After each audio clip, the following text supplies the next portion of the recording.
Bien, tenemos dos documentos más que son los preparamos para ustedes hoy. Vamos años después de que sucedió el caso La Huella del Pajarillo. La nave pasó, dejó la huella. Año y medio después se incendió toda la sierra, el fuego no ingresó a la huella. Jorge hizo informes a diferentes lugares porque queríamos saber más, él quería saber qué era lo que realmente estaba pasando. Los investigadores, por su interés y por el caso, cayeron solos a Capilla del Monte. Jorge Suárez en menos de 2 años hizo, y así se lo dijo Pedro Romaniuk, un curso acelerado del tema OVNI. Y entre esas tantas personas a las que se les pasó el informe fue al señor Juan José Benítez, uno de los escritores más leídos de la temática OVNI, reconocido dentro de la casuística como una persona seria. Recorrió el planeta tantas veces como ustedes se puedan imaginar, buscando respuestas a tantos misterios. Así fue que este señor Juan José Benítez y el señor Fernando Jiménez del Oso, como parapsicólogos, los dos españoles, en una saga que estaban sacando de 13 documentales, visitando las pirámides de Egipto, las líneas de Nazca, las esferas de Costa Rica, esferas gigantes, los Moais de Pascua, entre tantos otros. Esta saga era de 13 títulos. No pudieron realizar una que era la de Bolivia, ahí en, ¿cómo se llama este lugar? Bueno, era un lugar de ahí de Bolivia, misterioso, no recuerdo ahora el nombre. Llaman a Jorge y le dicen, ¿será que podemos hacer Uritorco? Estamos haciendo este trabajo. Jorge les dijo, sí, todo lo que necesiten, vénganse. Así que de esa manera desciende en busca del misterio a Uritorco y realizan este documental que ustedes van a ver. Un documental de 30 minutos en el que Juanjo y Fernando hacen una síntesis completa de todos los matices que rodeó el caso La Huella del Pajarillo. Así quien ve el documental puede hacer una lectura clara de la cantidad de situaciones que se vivieron y que se viven aún hoy en Capilla del Monte y más específicamente en el Cerro Uritorco. Disfruten del documental, porque en ellos van a encontrar detalles que seguramente puede proponerles a ustedes alguna pregunta o inquietud que las vamos a ver al final. Han pasado muchos años, pero probablemente todavía es visible la huella que, según el testimonio de muchas personas, dejó un ovni sobre un cerro en las serranías de Córdoba, en Argentina, el Cerro del Pajarillo. Una huella que, como verán después en el documental, tenía y probablemente sigue teniendo unas extrañas características. Sin embargo, pese a su interés, la huella del Cerro del Pajarillo es apenas el prólogo, la introducción para un tema mucho más complejo y desconcertante, el que concierne a un cerro, a un monte de esos que se consideraban ya sagrados o mágicos desde época precolombina, el monte o el cerro de Uritorco. Un monte por el que entran y salen esferas luminosas de diferentes colores, al parecer como si fueran inmateriales. Un monte que es recorrido por seres medio humanos, medio espirituales, que muchos afirman haber visto. Un monte, en fin, por el que se puede acceder a través de una cueva a una ciudad, la ciudad de Erx, a caballo entre esta y otra dimensión.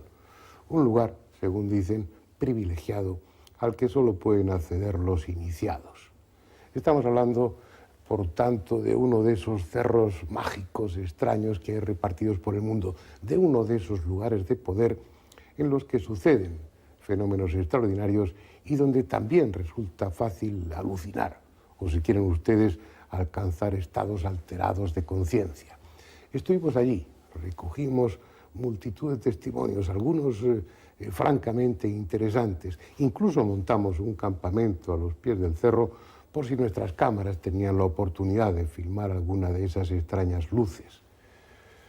Y después nos fuimos a Buenos Aires, porque allí, en una casa de un barrio de las afueras, de un barrio residencial, estaba, y supongo que seguirá estando, otra pieza fundamental vinculada al misterio de Uritorco. un bastón de mando, el Simiwinki, un bastón de mando labrado en basalto. Ya verán ustedes su extraordinaria factura, que según la leyenda será empuñado por aquel que cambiará el destino del mundo. Un bastón de mando que, según los rumores, buscó el propio Hitler. Pero en fin, eso es algo que ustedes decidirán cuando vean este documental. Pero sí quisiera aprovechar esta introducción para recordar a un gran amigo de aquella parte de Argentina, sin cuya ayuda habría sido imposible realizar este documental. Uno de esos investigadores locales que llevan muchos años trabajando, acumulando datos, muchas veces a costa de su propio bolsillo, y que merece nuestro reconocimiento. Me refiero a Jorge Suárez. Y sin más, les sugiero que nos acompañen al equipo de En Busca del Misterio a visitar Uritorco.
Creer, pensé que en un momento determinado estaba soñando, porque eso me parecía imposible, pero de pronto reaccioné y el objeto se había detenido a unos 1000 metros del lugar.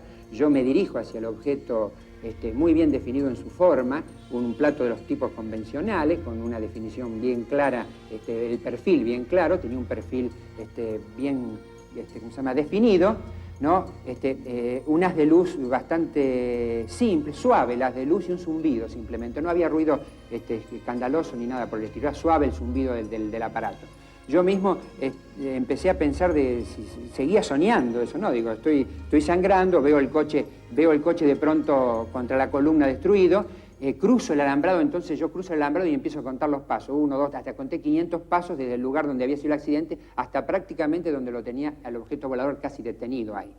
Claro, lo tuve viendo unos cuantos minutos, entre 12 y 16 minutos. O sea, no fue una cosa de rápida que pasa por la vista de uno y desaparece, sino que fue realmente un momento un tiempo muy importante que lo estuve viendo. Y lo raro del objeto cuando se desplaza es que hace 3 escalas. Primero pega una escala al primer plano, segundo y tercero y desaparece. Un objeto realmente de 60, 70 metros de diámetro. Yo piloteo aviones, conozco más o menos lo que es el tema, no soy un neófito en la materia, tampoco soy un especialista ni nada por el estilo, pero eso realmente me asombró. Quedé realmente, no sé, fue una experiencia para mí. Considerado aisladamente, el caso de Walter Koch, el intendente de Capilla del Monte, sería uno más dentro de la amplia casuística del fenómeno OVNI. Sin embargo, es solo uno de los muchos fenómenos extraños que se acumulan en esta parte de Argentina, una zona de sierra en la que lo insólito se ha transformado en algo habitual. Pese a todo lo que aquí sucede, probablemente habría pasado desapercibido, no habría trascendido el ámbito de lo local, si no hubiera sido por la aparición de un ovni espectacular en enero de 1986 que atrajo la atención de los medios de comunicación. ¿Qué pasó? Que sentíamos un ruido nada más. Sentíamos el ruido, lo levantamos a ver qué era. Como lo fuimos a la pieza mía, estaba toda iluminada, pero nosotros no vimos, yo no vi más que el dilumbre. ¿Por dónde pasó la luz? entonces estaba la casa llena de luz. Yo no quería ni mirarla, la luz. Soy miedolenta. Señora, ¿qué sucedió con el árbol? Es que el árbol se deshojó todo. Se deshojó. Y en tiempo de verano quedó sin una hoja. Toda se cayó al suelo. ¿Hacía ruido la nave? Claro, como en los días que hace ruido, un ruido bárbaro. Hace ruido como si fuese un avión. Aquel ovni de enorme tamaño dejó, como testimonio de su paso, una huella sobre uno de los cerros cercanos a la casa, el que llaman del Pajarillo. La huella casi ha desaparecido con el tiempo, pero en estas fotografías de entonces se aprecia claramente la marca que quedó sobre el suelo.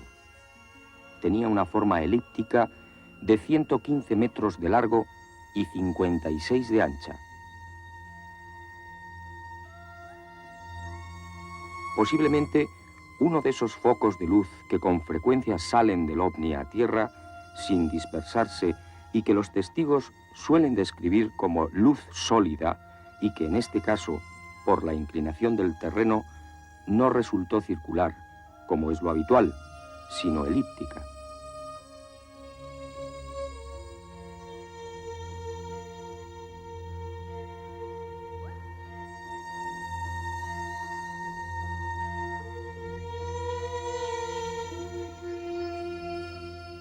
Estamos en plena huella, una huella ya apenas reconocible, ha transcurrido alrededor de 4 años, pero que en su momento fue bien estudiada y con sorprendentes resultados.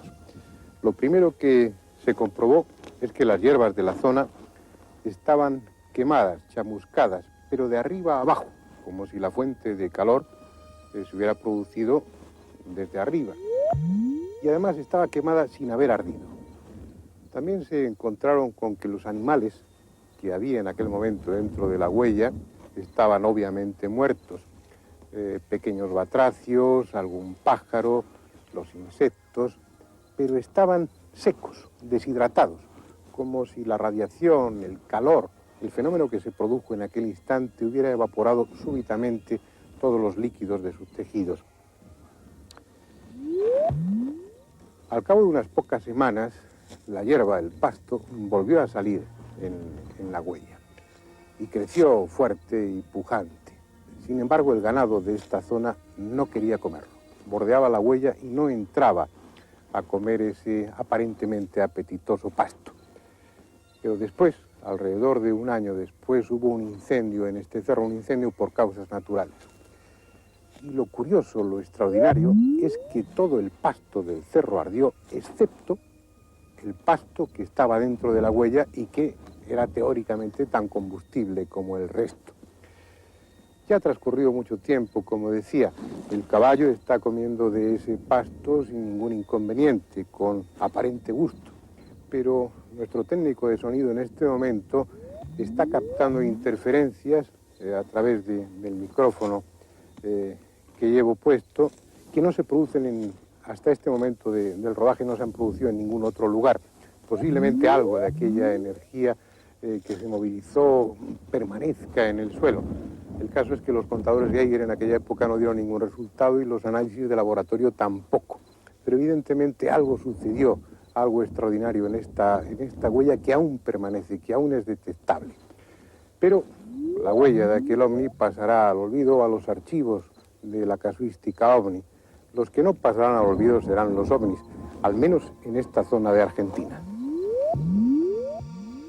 Era en el mes de octubre, más o menos, cuando yo salía de mi casa y al llegar acá me encontré con una luz muy potente que venía del Cerro Uritorco y se desplazaba muy suavemente hacia el oeste, dejando una estela en forma de triangular. Esa luz, después que se perdió en el horizonte, empezó a volver y se formó un aro luminoso muy grande. De ahí se formó un círculo negro con un destello enorme alrededor. Eso no hacía ruido para nada y se desplazaba después del sur hacia el norte. muy suavemente. Creo que habrá durado más o menos unos 20 minutos. Veníamos viajando desde El Zapato hacia el centro de Capilla del Monte. Y él, mirando una luz que se ve casi a diario, de esas luces extraordinarias que se ven, él miró para atrás y vio una luz que alumbraba hacia abajo. 2 luces había. Y luego empezó a formarse una luz en el centro, que fue agrandándose. Entonces nos volvimos a casa para mirarlo con el prismático. Ya la luz se había agrandado y en el centro se había puesto oscura, de color oscuro. Estaba tan grande como la luna. En la noche del 22 de enero de 1988, en el Monte Overo, que está en el fondo, se produjo un avistamiento de lo que se puede calificar como de ovni, ya que en una secuencia de casi 3 horas se presentó una luz muy blanca, lechosa, del cual se desprendía una luz roja en forma vertical, y luego se producían una serie de luces, de destellos de distintos colores, que giraban como un carrusel. 3 o 4 veces fue lo que avistamos con mi familia esta circunstancia tan especial, y al otro día, al venir a este mismo lugar que habíamos marcado, nos encontramos con una huella de aproximadamente 40 metros de circunferencia. Hay muchos testigos de los ovnis en esta zona, aunque no todos estén dispuestos a hablar. Tampoco importa demasiado, no se trata de hacer de este programa una especie de encuesta. Y sí interesa hacer relación a otro fenómeno importante que tiene el Cerro de Uritorco como epicentro. Me refiero a unas luces, a unas esferas luminosas que muchos han visto, que salen de una punta de un cerro y van a otro, que recorren las quebradas, que a veces se introducen en las laderas de los montes como si se desmaterializaran. Unos las relacionan con el fenómeno ovni, otros piensan que son entidades espirituales, bolas de energía animadas de inteligencia y que van y vienen de una a otra dimensión. En cualquier caso, se trata de algo que está fuera de la física conocida. Salimos afuera porque vimos un gran resplandor, que era una nave de los extraterrestres que daba vuelta al patio. Y ocurrió que después se fue para el lado del Cerro Uritorco y ahí había un campamento, a los cuales lo vieron igual que nosotros también. Tenía forma de un sombrero mexicano grande. Y después, porque ahí en el Uritorco se dice que está la base de ellos, donde van a cargar energía. Bueno, yo una vez trabajando como policía, en compañía de un cabo que en este momento no está más acá, salimos con el móvil de patrulla. Al llegar a la Plaza San Martín, prendimos la baliza porque vimos una luz roja en el cerro. Prendimos la baliza y la luz se acercó un poco más y se puso entre color amarillento el rojo.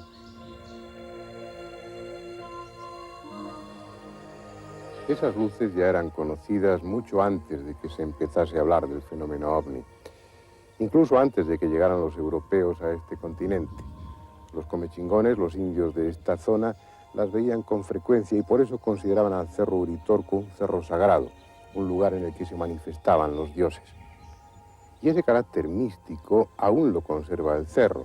Son muchos los que vienen aquí atraídos por un impulso metafísico, por una especie de intuición, o después de un estado de meditación, algo en su interior les empuja hacia el Cerro de Uritorco. Vienen buscando el contacto con unos seres especiales, de elevada espiritualidad, tal vez extraterrestres, según algunos, que llegan al cerro atravesando una puerta que separa esta dimensión de la otra. Y de esos buscadores de lo místico del Cerro Uritorco, hubo unos hace unos cuantos años, 4 concretamente, que sufrieron una dramática experiencia. Llegaron hasta aquí atraídos por ese impulso. No sabían bien qué estaban buscando. En un lugar determinado del cerro dejaron parte de su ropa, de su calzado, y descalzos siguieron arriba, siguiendo ese impulso. Era invierno, cayó la niebla, se dispersaron y durante varios días y varias interminables noches, sin alimento, cada uno por su lado, sufriendo temperaturas de varios grados bajo cero, anduvieron esperando a que les encontraran. Gabriela apareció al 8º día y tenía los pies congelados. Como a los 5 días más o menos que dieron el alerta, aparece esta niña, Gabriela, que esta sí venía mal, un problema así de desorientación, muy nerviosa, histérica, digamos, casi, y sin poder caminar, con pies de trinchera. Esto es, los pies congelados, sin circulación, aparte de las múltiples cantidades de espinas que tenía, ¿no? Imposible por el dolor, por la congelación para caminar para ello. Peligroso el cuadro. Y hacemos tratamiento, pero no nos quedamos tranquilos. Entonces, como a 24 horas más o menos, derivamos. Y había posibilidades de llevarlo a Buenos Aires, entonces allá la llevaron para hacerle tratamiento. Lo que sucedió después con los pies de Gabriela nos lo contará ella misma, pero será más tarde, junto a la hoguera del campamento, porque como es inevitable, instalaremos nuestras tiendas y nuestro equipo a los pies del Cerro Uritorco, por si aparecen esas luces, y sobre todo, lo que sería más interesante, por si las podemos filmar.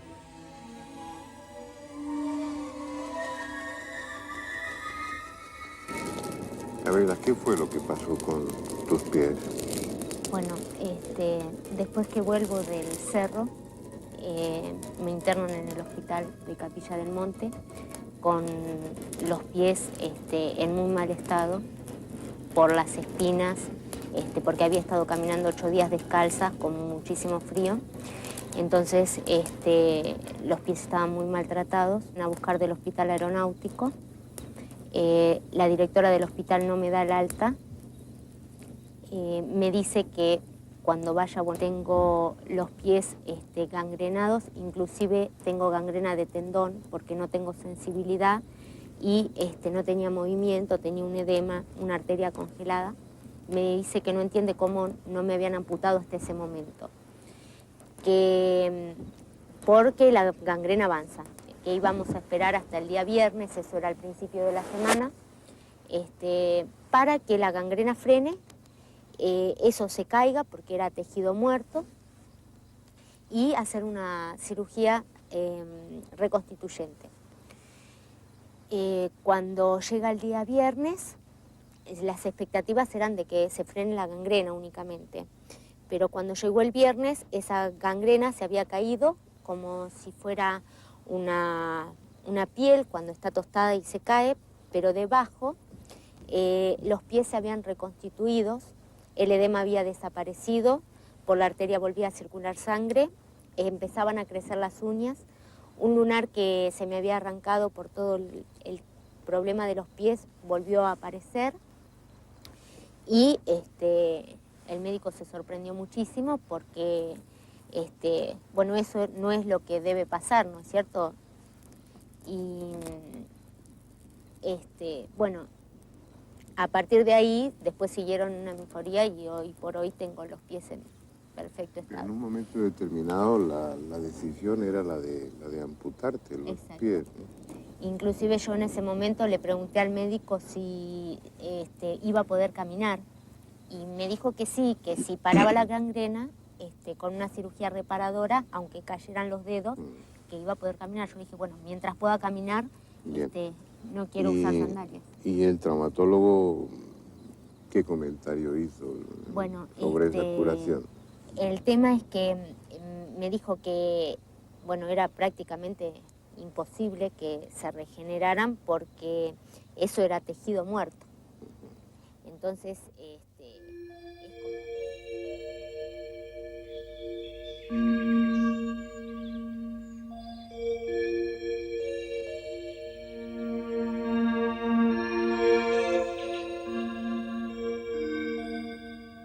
La verdad es que no han aparecido, al menos como nosotros hubiéramos deseado, con esa proximidad.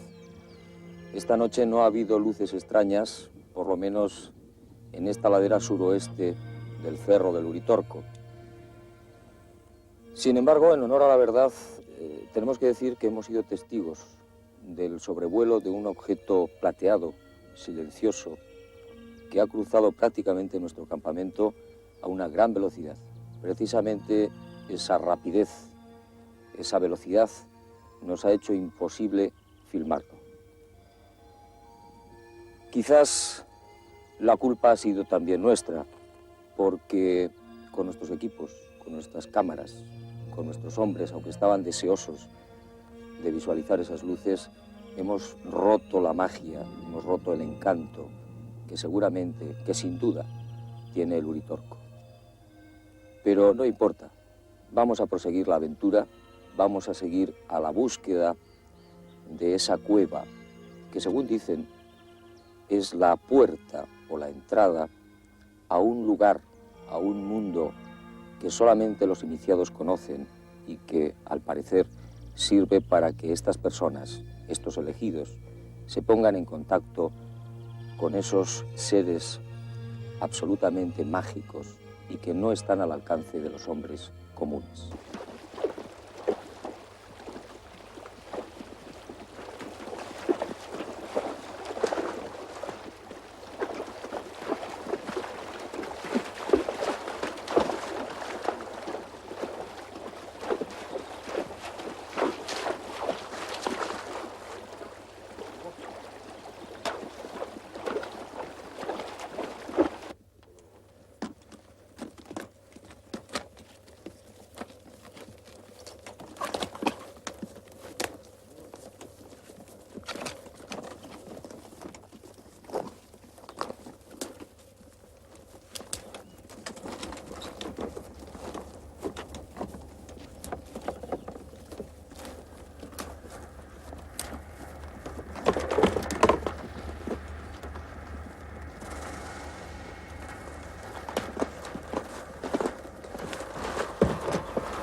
No tiene nada de extraordinario, ni siquiera como cueva es espectacular, pero lo que importa no está a la vista.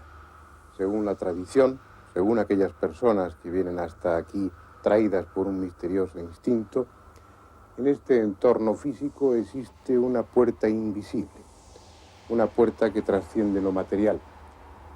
Siempre, según ellos, por esa puerta, desde hace siglos o desde hace milenios, entran y salen unos seres más espirituales que físicos, que a veces se manifiestan como una simple bola de energía, esas luces que muchos han visto, y que otras toman la apariencia humana, con una especie de fantasmas blancos que también algunos han conseguido ver.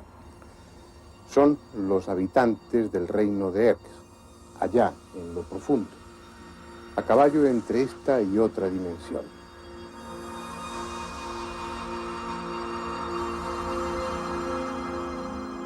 Absurdo, lo es desde nuestra perspectiva racional, pero los místicos y aquellos que se mueven en otro nivel de conciencia afirman que tal ciudad y tales seres existen.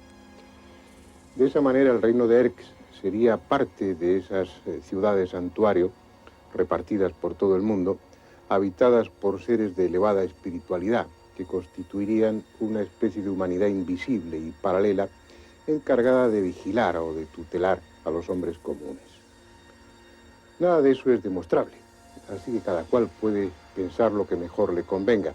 Pero el tema viene a colación porque en los círculos herméticos se asegura que esa humanidad paralela, esa humanidad tutelar, dejó aquí, en Uritorco, un objeto material, un bastón de piedra que, como en las leyendas, tiene la misión de ser empuñado por aquel que ha de cambiar el curso de la historia. Y lo curioso es que tal bastón de piedra existe y que aquellos pocos que lo han visto aseguran que está dotado de extraordinarios poderes. Dicen que Hitler envió una expedición a América del Sur para buscar ese mítico bastón. Y entra dentro de lo posible que lo hiciera porque, aparte de su protagonismo histórico, Hitler era un profundo conocedor de las tradiciones herméticas. Perteneció al grupo Thule, vinculado al ocultismo más ortodoxo, y rodeó su movimiento político de símbolos esotéricos. Es probable que supiese de la existencia del bastón de piedra, de su presunto poder, y enviase una expedición en su busca. Al fin y al cabo encargó a sus adeptos misiones más absurdas que esta. Si fue así, la misión fue un fracaso y Hitler no llegó a poseer ese bastón de mando que supuestamente depositó esa humanidad superior aquí, en el cerro de Uritorco. Pero es posible que nosotros tengamos más suerte y sí lleguemos hasta ese bastón. Con ese fin tenemos una cita en Buenos Aires.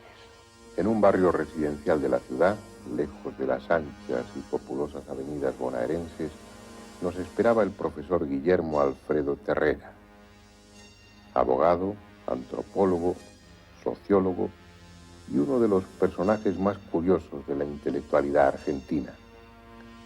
Profesor universitario, investigador de los más variados temas y autor de numerosos libros sobre política, historia, sociología, costumbrismo y ocultismo. Un tema que como buen masón ha ocupado gran parte de su vida. Por cierto, profesor, ¿quién hizo el bastón entonces y por qué? Claro, el bastón, dice la mitología, eso no lo dice Guillermo Terrera, eso lo dice la mitología y yo lo explicito. Esto es como hablar de Jason y del vellocinio de oro. Los autores, los historiadores que nombran eso, lo nombran porque así se los están dando. Wotan, el dios de dioses, de los hiperbóreos, es decir, de hace 12.000, de hace 14.000 años, de la vieja Europa, no de esta otra Europa que ustedes conocen de hace 2.000 o 3.000 años atrás. Wotan, el dios de dioses, tenía peregrinaciones, tenía bilocaciones, es decir, era un hombre que tenía el don de la ubicuidad, era un dios que tenía el don de la ubicuidad. Y venía al continente armoricano, al continente blanco, y acá en el continente blanco tomaba el nombre de Voltán. Eso. Pero Wotan hace entonces el bastón. El bastón dicen que por encargo, él lo hace al bastón y se lo entrega a los comechingones. ¿Para qué se lo entrega? Para el regeneramiento de la especie humana. Porque el triángulo menor de fuerzas era el triángulo de donde iban a salir las fuerzas para el regeneramiento de la especie humana. ¿Se da cuenta? Ahí precisamente, profesor, fue donde lo encontraron, en ese lugar, en esa sierra. No, lo encontraron un poco más arriba, en el Uritorco, al bastón. Claro, y el que lo encuentra ahí, en el Uritorco, al bastón. Es decir, lo encuentran para el lado de la cumbre, no para el lado, digamos así, de lo que es el Cerro Pajarito ahora o de lo que es Cruz del Eje, vamos a decir así, o lo que es Charbonnier, si no lo encuentran para el otro lado, porque es un cerro muy grande, el Cerro Uritorco. Debe ser un cerro que tiene de donde empieza a donde termina aproximadamente 15, 16 kilómetros de extensión. Entonces, lo encuentran de aquel lado, lo encuentran cerca de la cumbre, y el que lo encuentra es Orfelio Ulises, porque Orfelio Ulises ha estudiado en el Asia durante 8 años. Ha estudiado todo esto, ha estudiado toda esta hermética metafísica. Entonces no lo encuentra por casualidad. No, no lo encuentra. Él sabe que está en algún sitio y es guiado a ese sitio, Orfelio Ulises. Es guiado. Dicen que es guiado incluso por mensajes telepáticos de los tibetanos que están en los templos, en el Tíbet, que hablan con él y le dicen acá, allá, busca aquí, busca allá. Y al morir él, el bastón pasa a sus manos. Se transforma usted en el custodio. Antes, mucho antes, porque él muere en el año 51 y es enterrado en el cementerio San Jerónimo de Córdoba. Él incluso llega a ser comisario general del departamento Punilla, porque le dan cargos para que pueda vivir, porque con eso que él era maestro de una escuela hermética metafísica, no le daba para vivir, pese a que él también tenía una escuela primaria y todo eso. Usted lo custodia en este lugar prácticamente. Claro, yo primero lo tuve en Córdoba, el bastón, cuando yo vivía allá. ¿Nos lo puede usted mostrar? Sí, sí, yo se los muestro a ustedes con todo gusto. Está aquí dentro de este cofre, que no tiene nada que ver con él, pero lo tenemos acá, en este cofre, y aquí lo tiene. Ahí está. Este es el famoso Simiwinki, que en lengua cósmica significa la piedra que habla, el bastón que habla. Mucha gente me preguntaba, ¿cómo te llaman los maestros? No sé, les decía yo. No sé, mentiras, yo sabía cómo me llamaba. Era Inti Chakmani, que quiere decir el hombre que tiene la fuerza del sol. Pero no por mí, sino por poseer el bastón. Ya, hay una tradición que afirma que este bastón será una especie de símbolo o de medio para un cambio de curso o de rumbo en la humanidad. Claro, eso es lo que se dice y lo que se ha dicho siempre, que es algo que va a servir para una obra de regeneramiento humano. Es decir, que desde el triángulo ese de Calaguala, Cerro Colorado y la Cerrezuela se va a iniciar una obra de expansión, una obra de mejoramiento del hombre, una obra de espiritualización. Si lo que dice el profesor Terrera es cierto, un grupo de místicos, auténticos gobernantes en la sombra del planeta, eligieron este lugar para depositar en él, hace 8000 años, un bastón de piedra que será el símbolo de una nueva etapa de la humanidad. Si es así, se sabrá en su momento. Ahora va a caer la noche sobre el Cerro Uritorco, el extraño lugar donde suceden extrañas cosas. De nuevo, sus luces misteriosas recorrerán las quebradas y puede que dentro de unas horas alguien sea otra vez testigo de la presencia de uno de esos seres venidos de distinta dimensión, del inaccesible reino de Erx. En cualquier caso, este cerro lleno de leyendas y escenario de acontecimientos inexplicables es un lugar especial, uno de esos lugares del planeta donde aún habita el misterio.